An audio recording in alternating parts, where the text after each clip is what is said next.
Selamat sore, Bapak Ibu Saudara. Kita bersyukur hari ini sudah memasuki Advent pertama. Tentu kita semua bergembira bahwa atas perjalanan Tuhan kita kembali mempersiapkan diri masuk dalam masa raya. Karena itu saudara, dalam minggu Advent pertama saat ini, dalam bacaan kita di Yesaya 64 saya akan memberikan satu tema, yaitu pengharapan yang tidak mengecewakan. Pengharapan yang tidak mengecewakan. Ya saudara, Advent, kata Advent berasal dari kata Latin adventus atau advenio, dalam bahasa Yunani-nya parousia, yang artinya kedatangan. Jadi lingkaran Advent merupakan karangan bunga berbentuk lingkaran.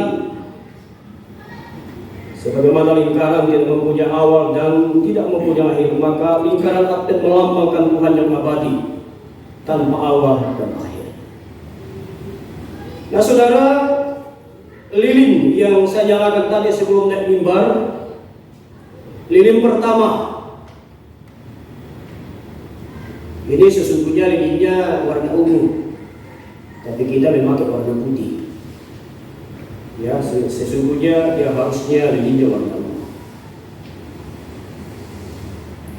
Atau dalam istilah lain, lilin pertama disebut sebagai lilin nabi, atau bisa juga disebut sebagai lilin pengharapan. Karena dalam Advent pertama itu diartikan sebagai sebuah pengharapan bagi umat yang menantikan kedatangan Kristus dengan penuh sukacita. Nah karena itu saudara, latar belakang dari kitab Yesaya 64 ini adalah sebuah pertobatan di tengah-tengah ketidakberdayaan umat.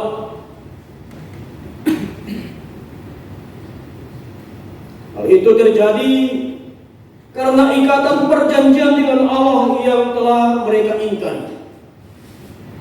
Ini antara Allah dengan bangsa Israel.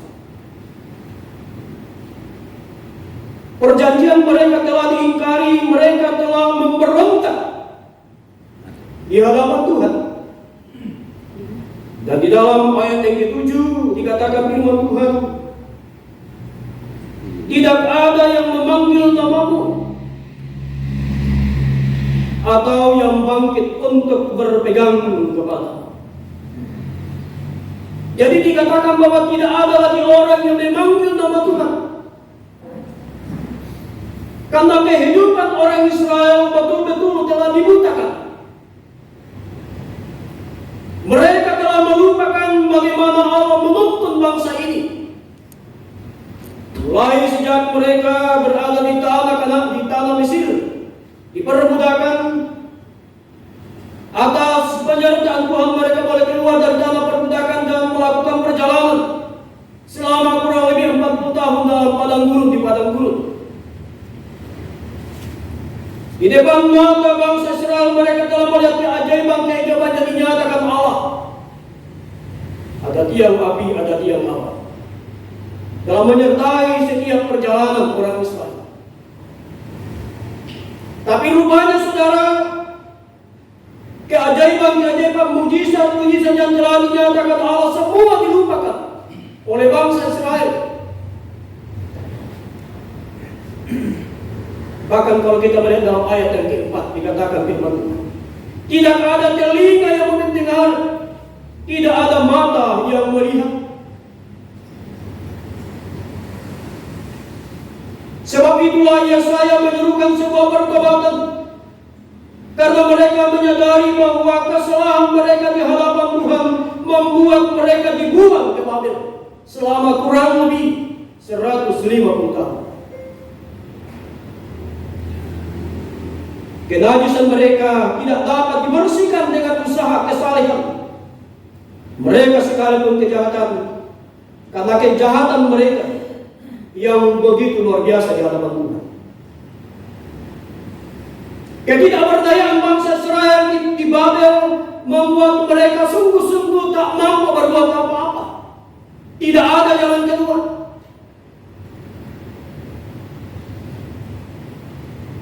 Karena itu saudara, mereka mengambil sebuah pengandaian. Di tengah-tengah keterpurukannya mereka mengambil sebuah pengandaian.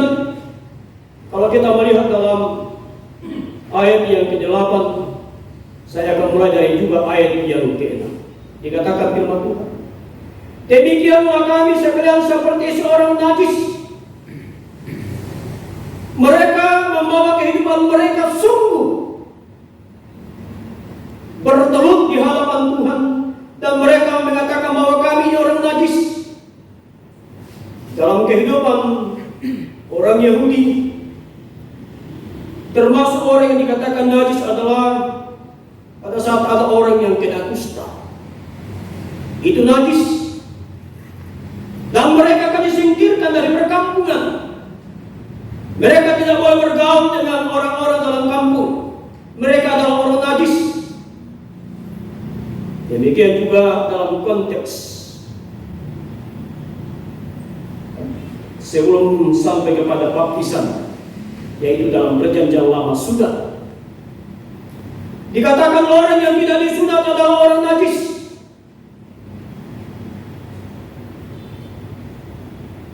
Bahkan dikatakan lebih jauh saudara bahwa dan segala kesalehan kami seperti kain kotor. Kami sekalian seperti layu, sekalian menjadi layu seperti daun, dan kami lenyap oleh kejahatan kami seperti daun dilenyapkan oleh angin. Jadi bangsa Israel sungguh-sungguh menyadari bahwa kehidupan mereka tidak ada lagi apa-apanya di mata Tuhan. Mereka mempamakan dirinya seperti daun yang mudah diterbangkan angin. Pada saat daun jatuh, angin datang, maka daun itu akan lenyap. Bahkan lebih jauh lagi saudara dikatakan, tetapi sekarang ya Tuhan, Engkaulah Bapa kami, kamilah tanah liat. Itu menunjukkan bahwa bangsa Israel mengakui bahwa kami boleh ada itu karena anugerah Tuhan. Kami hanyalah tanah liat. Kami tidak punya kemampuan dalam melawan penderitaan ini.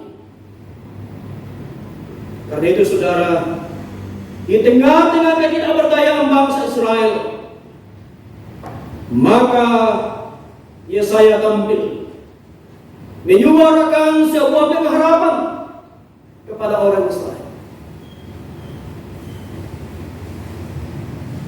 Kalau bangsa Israel mau berbalik kepada Tuhan, maka pengharapan itu dinyatakan. Pengharapan dengan sebuah janji bahwa Anak manusia akan datang memberi kebebasan kepada umat manusia. Karena itu lini pertama adalah pengharapan sekaligus di dalamnya pertobatan. Jadi advent yang pertama sampai keempat ini harus dipahami. Dalam advent pertama sama sekali adalah mengartikan sebuah pengharapan yang di dalamnya ada pertobatan. Makanya disebut oleh nabi, karena para nabi inilah yang mengingatkan sebuah pengharapan bahwa akan datang Kristus menebus, membebaskan bangsa Israel dari ketidakberdayaan di Babel. Saudara, itu bukan hanya berbicara kepada bangsa Israel, bahwa kita pun sering diperhadapkan dengan namanya tekanan kehidupan yang seakan-akan bahwa tidak ada jalan keluar yang kita tempuh, dan tidak sedikit orang berteriak di hadapan Tuhan, tidak sedikit orang mengeluarkan air mata karena tekanan yang amat berat. Tapi saudara, orang yang datang kepada Tuhan menyerahkan hidupnya adalah orang-orang yang penuh dengan pengharapan. Saudara, suatu ketika ada sekelompok kata masuk hutan. Tiba-tiba dua kata terjatuh masuk dalam jurang. mengelilingi lubang jurang. Yang ada dua kata yang dalam jurang, melompat-lompat berusaha supaya keluar dari jurang. Dan kata yang ada di atas mulai juga melompat-lompat berkata, kalian akan mati, kamu akan mati. Tapi semakin mereka berteriak, kamu akan mati, semakin kencang juga dua kata di bawah, melompat berusaha keluar dari jurang. Dan tiba-tiba ada satu kata yang terjatuh masuk di dalamnya dan mati. Karena semakin kencanglah berteriak, kamu akan mati, kamu akan mati. Tapi semakin mereka berteriak, kamu mati, dua kata yang ada dalam jurang itu semakin kencang dan melompat. Dan tiba saatnya dua kata ini melompat dan keluar dari lubang. Setelah sampai di atas, kata-kata yang lain datang. Kenapa kau bisa keluar dari jurang? Kok bisa keluar dari jurang? Dua kata ini terdiam. Setelah itu kata-kata yang lain mencoba menelusuri. Apa sesungguhnya yang membuat dua kata ini bisa keluar dari jurang?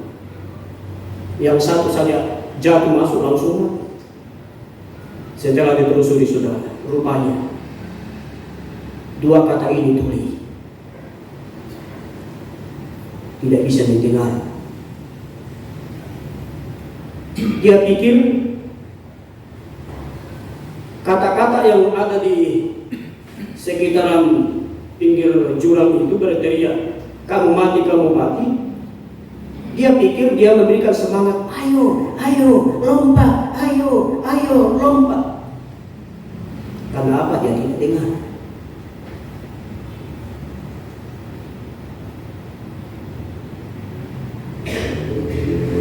Orang banyak mengatakan kamu mati.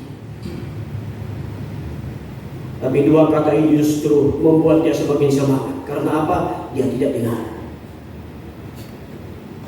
Karena itu saudara, dalam menjalani kehidupan ini, kadangkala memang ada saatnya di mana kita juga harus menulikan telinga kita. Ada saat-saatnya di mana telinga kita harus ditutup.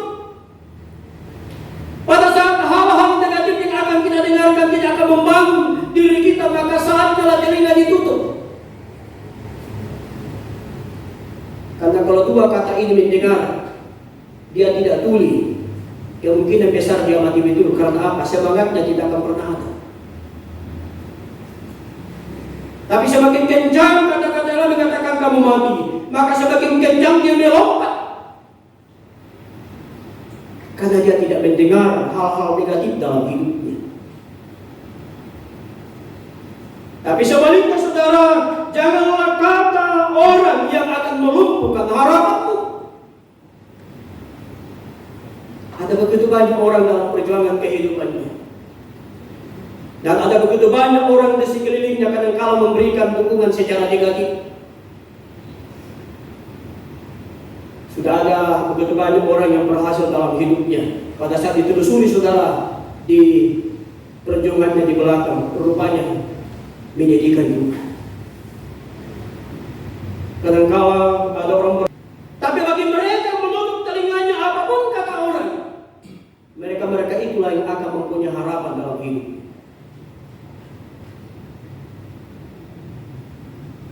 Demikianlah dialami orang Israel.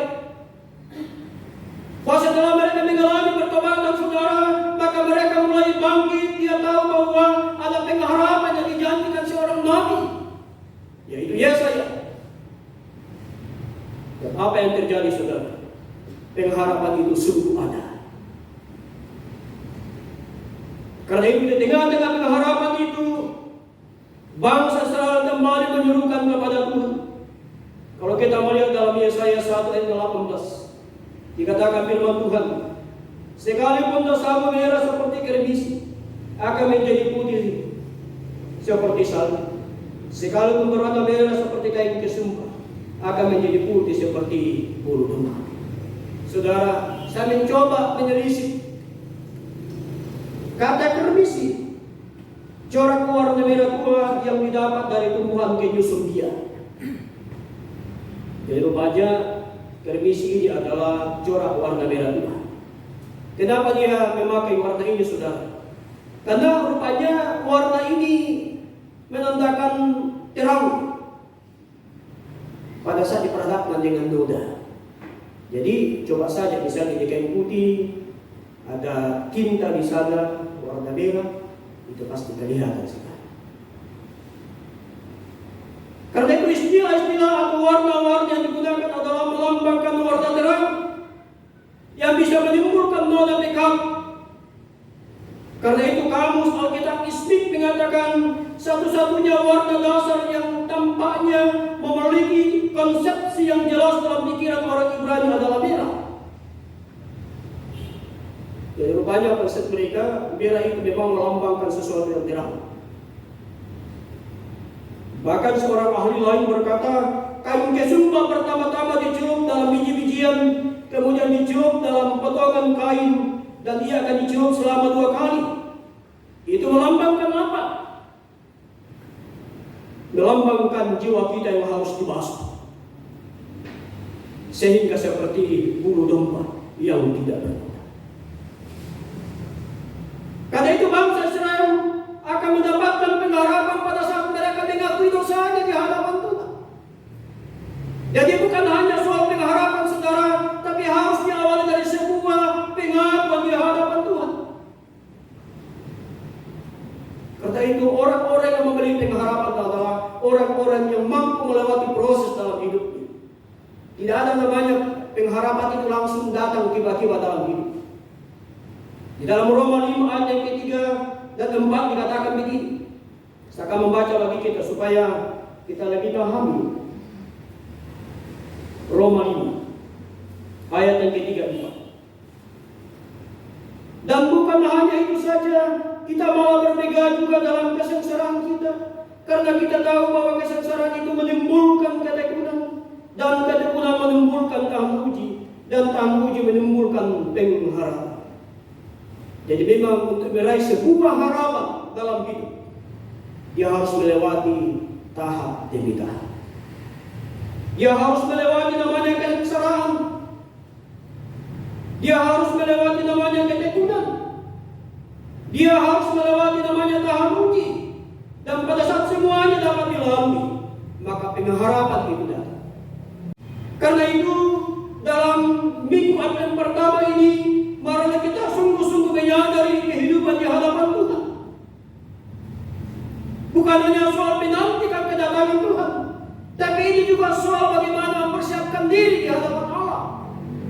Lagi-lagi sering saya ulang, sering saya sampaikan dalam khotbah, dalam mempersiapkan masa-masa Advent. Jangan sampai kemaknaan kita soal Advent ini salah. Mempersiapkan diri lebih kepada secara jasmania. Bagaimana bajunya dipersiapkan, bagaimana kuenya, bagaimana makanannya disiapkan. Tapi yang tidak kalah penting adalah bagaimana hatimu disiapkan di hadapan Tuhan. Sehingga pada saat kita berjumpa dengan Tuhan, hati ini damai. Karena itu dalam persiapan Advent, untuk menjelang masuk dalam Advent yang kedua dalam lilin ungu, atau yang dikenal dengan lilin Bethlehem, itu dalam minggu yang kedua, yang menandakan soal kesetiaan dan cinta, harus diawali dari sebuah pengakuan dan pengharapan di hadapan. Dan apa yang terjadi saudara? Setelah bangsa Israel menyadari, mengakui, dan telah merasakan bahwa ada pengharapan di hadapannya, mereka dibebaskan dari Babel. Mereka dikembalikan dan mereka menikmati kehidupan di dalam Tuhan. Demikian kita sekalian, saat ini dalam persiapan diri kita, marilah kita menyadari dengan keterbatasan kelalaian dalam hidup, sebab pengharapan itu ada. Dan yakinilah bahwa dalam menantikan kedatangan Tuhan, makna Natal, makna Advent, itu yang harus terpenting dalam kehidupan orang percaya. Jangan sampai Advent pertama sampai 4 selesai, Natal malam kudus selesai, sunyi senyap selesai. Sunyi senyap betul. Tapi harus ada perubahan-perubahan terjadi dalam hidup orang percaya. Kita masuk dalam tahun 2025, dan kita semua bersama. Selalu ada perubahan-perubahan dalam hidup orang percaya. Itulah orang yang memiliki pengharapan di hadapan Tuhan. Sebagaimana dua kakak tadi yang dalam semangatnya dia boleh keluar dari cengkraman, dia keluar dari jurang, itu karena dia tahu bahwa ada semangat yang baru membawa kepada semua